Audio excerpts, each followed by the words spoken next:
It is that time of year. It's coming really, really quick this year. It's kind of crept up on us, but canning season is getting close.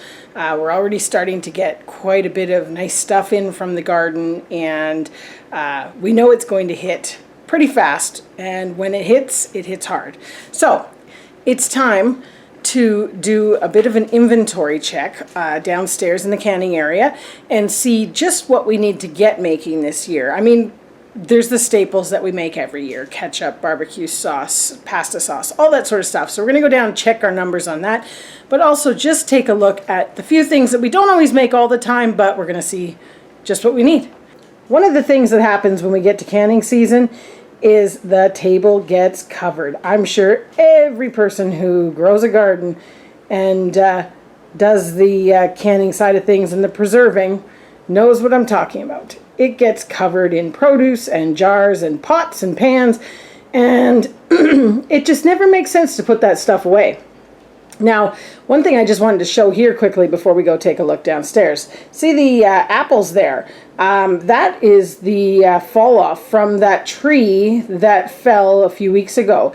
And as you can see, they've ripened pretty good. Now, don't get me wrong, some of these are pretty bruised because they've fallen quite the distance, as you can see there, but still perfectly good for applesauce and a nice size apple. So we're really, really hoping we can salvage something from that tree and keep some of those little branches growing, or, hopefully something will come of it. They're basically kind of like a Golden Delicious. I mean, I would have loved to have seen what these would have done if the tree had lived. And yeah, they could have grown properly. But they are ripening. They taste super sweet. But I've got to get going on making something with this. So far, I've kind of salvaged 25 pounds of apples for making these ones here. I'm going to make some applesauce, and then these smaller guys that are a little bit not as ripe are for apple liqueur. But yeah, making use of them, and the pigs have been eating buckets and buckets and buckets. I can't get over how many apples have come from that tree.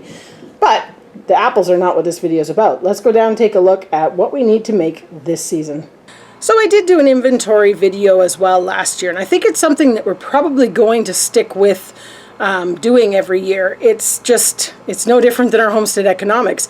It's a great thing to see what you've used, what you didn't use, and what you need. So our shelf has still got quite a bit on it, but it is looking a little bit sparser than would be nice. We'd like to have it stocked, but at the same time, this is the end of the season, and this is a good sign that we actually used what we canned and produced.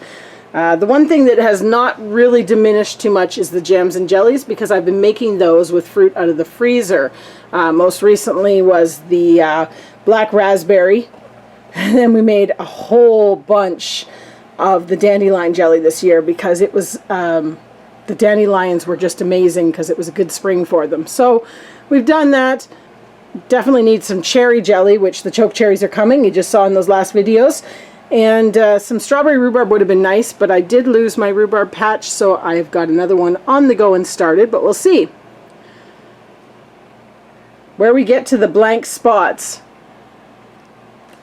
this one makes me sad. Charred salsa ran out this year. Never had that happen before, so obviously 12 jars is not enough. This year we'll soup that up a little bit. Pickled beets, I'm learning, is something that we don't eat a lot of. I think it's just because we forget. But need to get some more basil pasta sauce down to just the 1 jar. And we've got some Jane's basil stew here as well. Pizza sauce. Oh yes, desperately need some pizza sauce. One thing I would mention too is if anybody would like to see recipes on any of these things that I'm talking about, definitely put it in the comments below and I'll be sure to make a video. This one here is rabbit soup. We only have one left. Basically what I use is my lemony basil soup as the base, and I add ground rabbit meat that's been seasoned. It's amazing. The family just loves it. Pickles is something that, well, I've already made some with a friend, and we don't go through a lot of pickles, so I think I'm probably done for the year with that. Chili, you can see, big blank spot. These here are just kind of a couple odd jars, and we've got 1 Caribbean goat stew left, so I do want to make some more of that. I'm out of the Brazilian black bean. That's just a bunch of empty jars. I did make some more split pea and ham soup, which is one of our favorites around here. Potato leek, broth down on the bottom. Italian style tomatoes still left over from last year, which I am going to get some purpose for those. Middle Eastern bean stew is one that we really love using the fresh beans, so that's one we're going to stock back up again this year. Down here I have boxes and boxes of tomato juice. Actually, we are getting through it. I'm down to about, well, I've got 3 dozen plus an extra jar.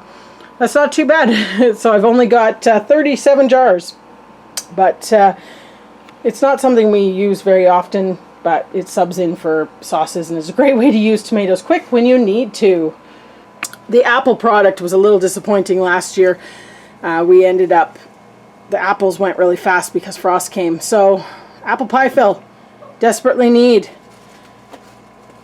Curry sauce, desperately need. I usually do I'll say this terribly, jalfrezi or a Balti is what I usually can. So I've got to make both of those. Chili sauce, empty jars. Fiesta corn relish, empty rows. That's a big popular one here. Another thing there is our hot banana peppers, which we didn't actually grow the banana peppers this year, but we grew extra hot Hungarian, so the black Hungarian, so hopefully we'll have enough. Sorry, the lighting is getting bad because I'm shadowing. And the staples, ketchup, we're down to 3 jars, barbecue, and I've even made that this spring already. Barbecue sauce, we've got a pretty good stash, but I'd still like to have more. Our pasta sauce here is starting to dwindle. I usually have at least 50 jars of pasta sauce, so got to get some more of that. And the applesauce, which I'm about to make, so that's always good. Lamb stew, we still have some. I did make that this spring. What is this guy? Oh, this is our pickle pasta sauce, so I've got quite a bit of that as well. So we might not make that right away, but as you can see, a lot of empty jars that need to be filled. But having empty jars is a good thing because that means I don't have to go buy any. But as you can see, we are looking forward to canning season and getting this rack filled up. We actually did buy another rack to bring down because I think we are going to be needing it this year. We've made a lot of produce, and I do want to try doing some more pressure canning with just meats, and I would like to can some potatoes since, as you know, we planted 75 pounds of seed potatoes, so we're going to have lots of potatoes and lots of squash, so I'd like to figure out a way to can that as well for preserving. It's a little bit of a tough one. You can't really make it into soup, but I believe if you cube it, we should be good to go. So we'll try that, and maybe I'll take you along for the ride. But that is the quick inventory check for, I guess you would say, summer 2021 going into the canning season. So hopefully we'll bring you back for a tour at the end of canning season, and this will just be super full, and we will be sitting pretty. Don't forget, if there's anything that I mentioned recipe-wise that you'd like to see, definitely leave it in the comments below. A big thing that we do a lot of is tomato products, so I'll definitely be making sure I make a few of those recipes. And hopefully the apples, because the apples are just starting to ripen now, so fingers crossed we'll get some apple pie fill recipes, things like that. But we're not going to bombard everybody with a whole bunch of recipes, but it's nice to share a few that we love around here. Have a great day.